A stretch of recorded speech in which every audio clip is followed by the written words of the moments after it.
Ouais, je suis indigné, je suis déconfit parce que je trouve que c'était le match le plus important de l'année pour l'Olympique de Marseille et normalement, tu n'as pas forcément besoin de faire de causerie, tu n'as pas besoin d'épiloguer pour savoir qu'en fait, Bruges va rentrer dans le match et ça va être le feu pendant un moment.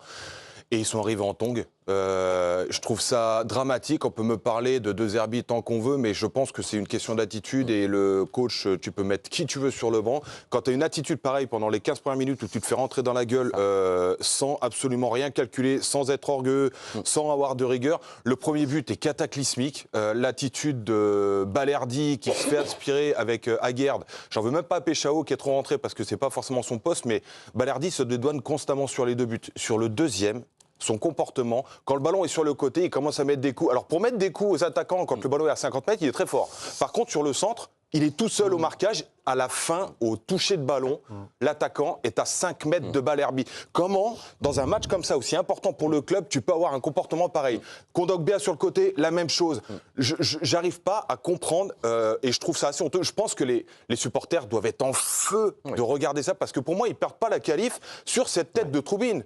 Le K2 contre... C'est même pas intéressant, en fait. C'est pas là qu'ils le perdent. Leurs 15 premières minutes sont scandaleuses. Et je trouve que porter ce maillot-là, et c'est dans ce genre de match important où on voit les grands joueurs, et ben on se rend compte qu'en fait, c'en est pas. Et là, il y a un vrai problème avec l'Olympique de Marseille et surtout avec la qualité et ce qu'on veut dire de ce genre de joueur. Balerdi, pour moi, ça fait un bail qu'il est complètement à côté de la plaque. Ah, merci. Aguerd, il revient de la CAN. C'est pas forcément facile pour lui, je veux bien l'admettre, mais tu peux pas mettre capitaine un mec qui a un comportement comme ça sur des matchs aussi importants pour son club. Moi, je suis indigné par rapport à ce qu'ils ont produit, sur l'importance du moment, en fait. C'est incroyable de faire une prestation pareille sur un quart d'heure et de perdre sa qualif sur uniquement des attitudes et de la rigueur. J'arrive pas à le comprendre. Tu parlais des supporters, on les écoutera dans un instant. On en a un en plateau. Monsieur Erwan Abotret, t'en veux à qui, toi? C'est aux joueurs? J'en veux à tout le monde. J'en veux à tout le monde. J'en veux évidemment aux joueurs parce qu'ils sont sur la pelouse. Et encore une fois, il y a des défaillances individuelles monumentales. Qu'on arrête de me parler vraiment de Balerdi. On a essayé. Moi, j'ai jamais été un grand fan. On nous fait croire que l'Inter est prêt à mettre de l'argent sur lui. Mais peut-être qu'ils ont une équipe de water-polo et que c'est là-dessus qu'ils veulent le faire jouer. En tout cas, il est temps d'arrêter le sketch avec ce garçon-là qui... Le hasard ou pas, est tout le temps sur la pelouse. Quand l'OM fait de grandes contre-performances, il est tout le temps là. Il est tout le temps impliqué sur les buts. Donc ça m'interroge. Maintenant, oui, des grandes défaillances individuelles. Ce début de match, il est incompréhensible. Maintenant, il y a aussi cette... quand je vois que toute une équipe fait une entame comme ça, où on ne sait pas tactiquement ce qu'on veut faire, tu dis c'est le match le plus important de l'année, certainement, comme Liverpool était censé l'être une semaine avant, et que tactiquement, on ne sait pas ce qu'on veut jouer, qu'on se fait comme autant balader par une équipe de Bruges, qui est une belle équipe, mais c'est pas non plus le Brésil 70, qu'on a la 30e compo différente depuis le début de la saison, avec des changements, on joue à 4, on joue à 3, on joue avec un tel. En fait, il y a aussi une interrogation autour de De Zerbi. Si tu ne veux pas le mettre, si tu veux pas le mettre en avant, ça t'arrange. Moi, je te dis juste que... L'intensité, c'est pas De Zerbi. Hein. Non, mais t'as raison, mais c'est pour ça que je te dis que moi, c'est global. Mais au bout d'un moment, je peux pas comprendre que, alors en fin janvier, et après 1 an et demi au club, tu n'es toujours pas un 11, un petit... pour jouer les matchs les plus importants de l'année. Emerson et Pavard auraient joué là. Que tactiquement, tu sais toujours pas ce que tu veux faire. Que quand tu gagnes un match important face à Lens, le premier truc que tu vas dire en conférence de presse pour lancer une semaine ultra importante, c'est t'en prendre aux journalistes. Hier, quand j'entends encore Mehdi Benassia... Ah, tu veux l'écouter? Ah oui, parfait. Belle transition. Ouais, mais c'est mon métier aussi. Merci beaucoup. Le directeur du football de l'Olympique de Marseille, justement, est revenu sur cette élimination. Et vous allez le voir, lui aussi, il était indigné par la prestation de ses joueurs. Soirée de merde, soirée... on veut te dire même honteuse. Quand tu es dans un club comme celui-ci, tu peux perdre des matchs, comme tu as perdu à Madrid, comme tu as perdu à Lisbonne. C'est sûr que tu ne peux pas perdre comme ce soir.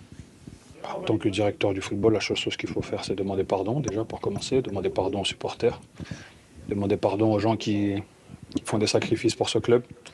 J'espère que les joueurs sont conscients que ce soir, c'est une faute professionnelle.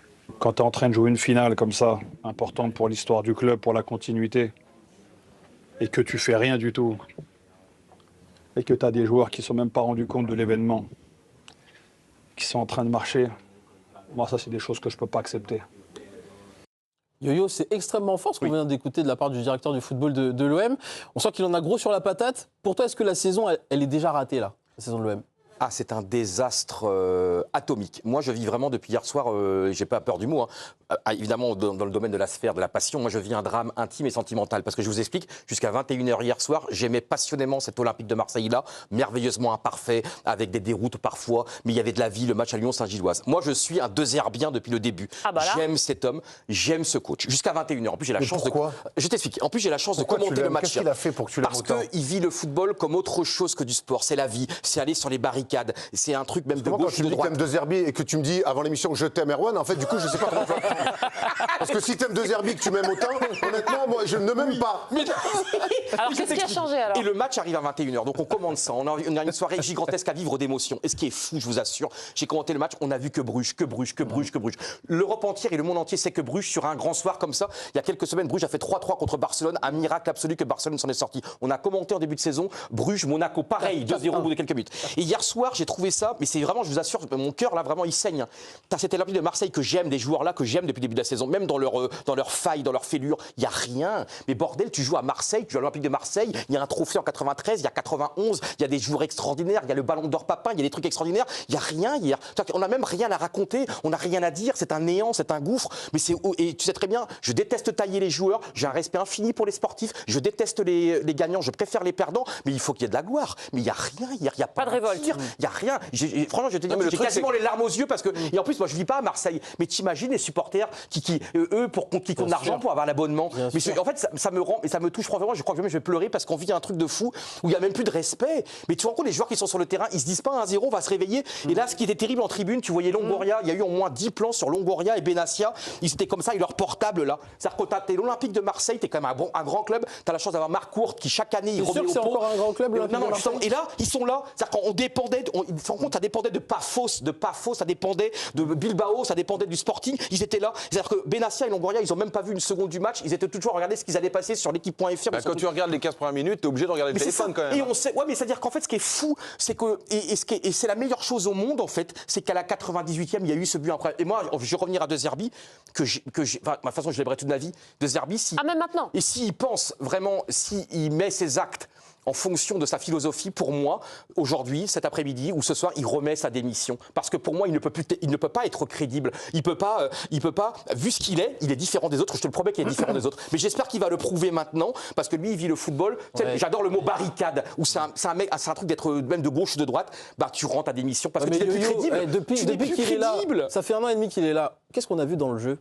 Bon, on a vu des émotions absolument incroyables. Comme il y a eu, on a vu le Newcastle. L'an passé, ils finissent 2e, c'était prévu au programme. Ils ont refait ci. Là, en championnat, ils sont quand même. Il y a eu des émotions incroyables contre Newcastle, contre l'Ajax. Il y a eu des trucs qu'ils ont répondu.